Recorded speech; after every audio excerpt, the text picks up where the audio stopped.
큰 번영을 누리다가 어느 날 갑자기 바닷속으로 침몰하고 말았다는 전설 속의 아틀란티스 대륙. 과연 아틀란티스는 실제로 존재했을까? 오늘은 아틀란티스 실제파들이 주장하는 아틀란티스가 존재했다는 증거에 관해 이야기해보겠다.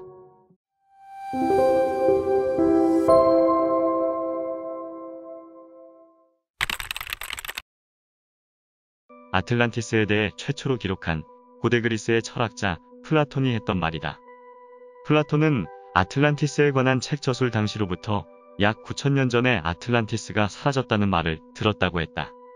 플라톤 가문의 할아버지였던 고대 그리스의 정치가 솔론이 말년에 이집트에 갔을 때 고위 사제와 흥미로운 대화를 나누었는데 세계의 종말과 고대 문명에 관한 내용이었다. 대화를 나눈 사제의 말에 따르면 세계는 여러 시기 동안 여러 가지 방법으로 종말을 맞았으며 불과 물로 인한 멸망이 가장 컸다고 했다. 그 외에도 멸망의 역사는 헤아릴 수도 없이 많다고 말하면서 훌륭한 문명이 물에 의해 멸망한 예를 드는데 그것이 바로 아틀란티스였다.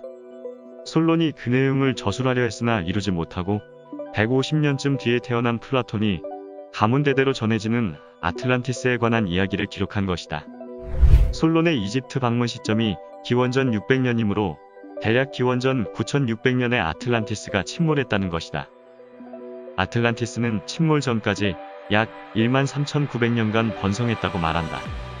플라톤은 아틀란티스의 위치가 헤라클레스 기둥이 있는 해협의 서쪽이라고 묘사했다. 헤라클레스의 기둥은 현재의 지브롤터 해협이다. 그가 말하기를 아틀란티스는 리비아와 아시아를 합한 것보다 더 크며 그것은 다른 섬들에 맞닿아 있었고 그 섬들로부터 진짜 대양으로 둘러싸여 있는 반대쪽 대륙으로 갈 수 있다. 말하자면 헤라클레스의 기둥 안에 있는 이 바다는 단지 좁은 입구를 지닌 항구에 불과하지만 서쪽에 있는 바다는 진짜 대양이며 그것으로 둘러싸인 땅은 가장 진실한 의미에서 대륙이라고 부를 수 있다. 또 플라톤은 다음과 같이 덧붙인다. 그것은 아틀란티스라고 불렸으며 거대하고 경이로운 제국의 심장이었다. 아틀란티스의 지배는 그 대륙뿐만 아니라 모든 섬과 다른 곳들에도 미쳤다. 지진에 의해 가라앉은 다음부터 아틀란티스는 이곳에서 대양으로 항해하려는 항해자에게 건넬 수 없는 진흙의 장벽이 되었다.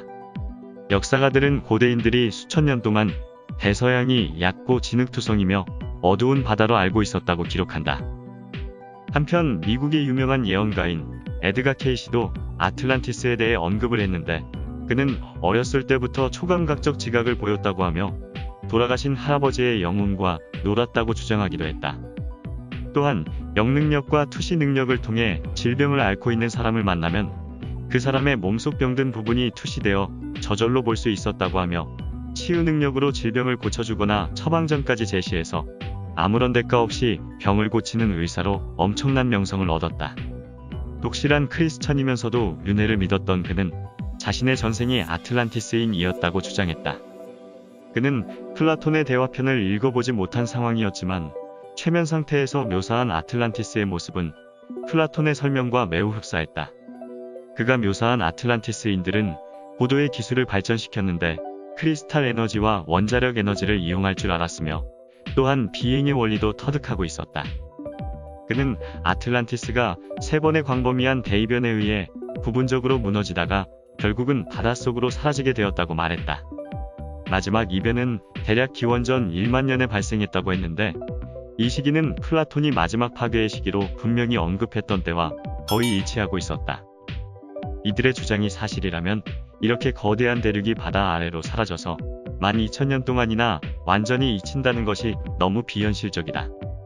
지질학자들은 현재 우리가 사는 대륙이나 섬도 오랜 세월을 거치면서 솟아오르고 가라앉는 끊임없는 변화를 겪어왔다고 말한다.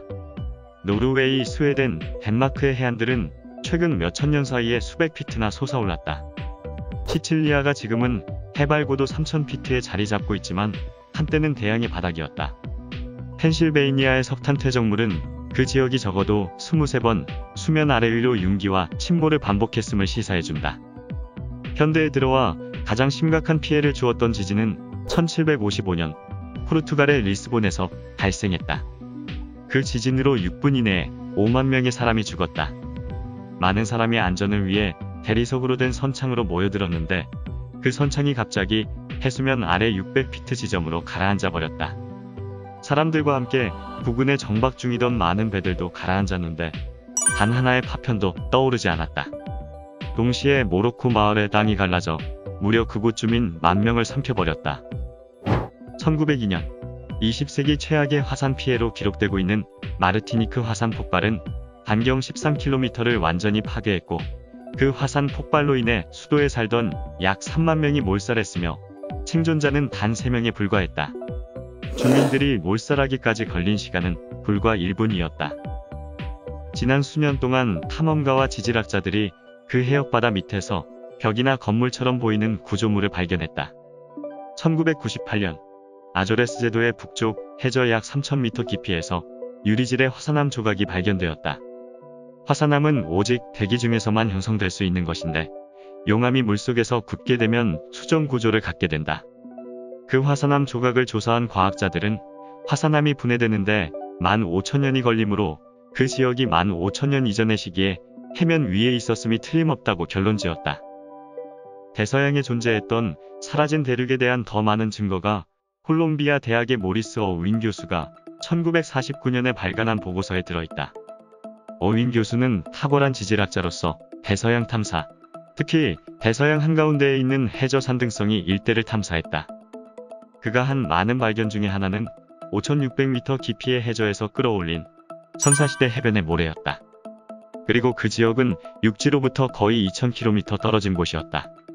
어윈 교수는 모래는 오직 지표면에서만 형성되기 때문에 당시는 지상에 있던 그 땅이 3에서 4,000m 깊이의 해저에 가라앉았거나 아니면 한때는 해수면이 지금보다 3에서 4,000m 낮았음이 틀림없다고 주장했다. 그곳은 예전에는 바다 밑이 아니었으며 대륙 이동설도 대양 한가운데에 있는 해변의 모래를 설명하지는 못한다. 해저 산맥, 해저 분지, 화산재의 여러 겹의 퇴적층이 대양 아래에서 발견되었다. 어윈 교수는 1000m 해저에서 대서양의 과거 역사를 말해주는 흥미로운 암석을 발견했다. 대륙 일부였던 것이 틀림없는 그런 종류의 화강암과 퇴적암이었다. 우리가 이곳에서 끌어올린 모든 암석은 둥그스름했고 깊게 긁힌 자국이 있거나 줄무늬가 있었다. 우리는 또한 덜 굳은 이암을 발견했는데 그것들이 어떻게 이곳에서 발견될 수 있는지 더 연구해서 풀어야 할 수수께끼다라고 했다. 또한 허드슨강이 뉴욕항의 입구에서 대륙 북쪽으로 190km에 이르는 협곡을 가지고 있다는 것이 밝혀졌다. 더욱이 그 협곡은 깊은 바닷속으로 수백 킬로미터나 더 연장되어 있었다. 어윈 교수는 만일 이 협곡들이 건조한 땅에서 강물의 침식작용으로 형성된 것이라면 북아메리카의 동쪽 해안지방의 높이가 한때는 현재보다 3,000m 이상 더 높았다가 그 이후에 가라앉았거나 아니면 해수면이 지금보다 3,000m 아래쪽에 자리 잡고 있었다는 것을 의미한다고 주장했다. 확실히 이것은 선사시대의 대이변으로 인해 광대한 육지가 바다에 잠겼고 그에 비례하여 일부 지역이 융기되었음을 보여주고 있다. 예를 들면 지질학자들은 물속에 잠긴 동굴을 증거로 버뮤다의 해수면이 한때는 지금보다 18에서 30m 낮았었다고 말한다. 미 대륙의 식물과 동물의 분포 역시 대서양에 한때 거대한 대륙이 존재했었다고 무언의 증언을 하고 있다. 아마 가장 인상적인 증거는 씨가 없고 꺾꽂이로도 번식시킬 수 없는 바나나일 것이다. 바나나가 씨 없는 품종으로 개량되기 위해서는 아주 오랫동안 주에 깊게 재배되어야 했으며 주로 아프리카와 아메리카 대륙의 열대 지역에 분포되어 있다. 온대 지방에서는 바나나의 뿌리가 살지 못한다. 그래서 바나나의 경작이 아틀란티스에서 시작되었고 거기서부터 동서로 인접한 아프리카와 아메리카 대륙으로 전파되었다고 추측하고 있다. 최근 화석을 통한 과학적 발견은 미대륙에서 야생말이 유래했다는 사실을 증명하고 있다. 그러나 스페인 정복자들이 16세기의 미대륙으로 말을 들여올 때까지는 아메리카 인디언들은 말을 알지 못했다. 야생말들이 고대에는 이어져 있던 육지를 통해서 아틀란티스에서 유럽과 북아프리카로 건너갔을 거라고 주장하고 있다. 선사시대의 북미 대륙은 현재와는 전혀 다른 모양이었다. 왜냐하면 고래의 뼈가 해수면보다 150에서 180m 높은 지역인 미시간, 뉴햄프셔, 몬트리올 등지에서 발견되었기 때문이다. 그린란드 북쪽에서 발견된 야자나무의 흔적은 이 지역이 한때는 열대 지방이었다는 것을 입증한다. 알래스카에 묻혀있는 고대의 산호도 이 지역이 한때는 열대 지방이었다는 것을 알려주고 있다. 그 밖에 많은 예들은 이그나티어스 도널리가 1882년에 출판한 아틀란티스 대홍수 이전의 세계란 책에 열거되어 있다. 도넬리의 책은 매우 흥미롭다. 그는 고대 이집트의 문화와 스페인 정복자들이 관찰한 중남미 인디언 문화 사이에 현저한 유사성을 들어 이것을 아틀란티스의 증거로 삼았다. 이 두 지역은 많은 도시의 이름들이 거의 유사했으며 높은 피라미드가 건설되었고 대홍수에 대한 전설이 있었으며 1년이 365일로 된 역법이 발달했고 종교적 건축물의 십자가가 널리 사용되고 있었다.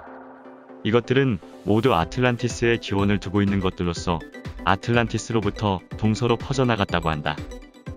대부분 고고학자와 과학자는 아틀란티스를 상상 속 이야기로 여긴다. 그런데도 이그나티어스 도널리와 같은 아틀란티스 실제파는 바닷속 유적을 찾아 아틀란티스가 실존했다는 것을 입증하려 한다. 실제로 세계 곳곳에서 바닷속으로 가라앉은 대륙의 증거가 지금도 발견되고 있다. 과연 아틀란티스 대륙에 관한 이야기는 어디까지가 진실일까?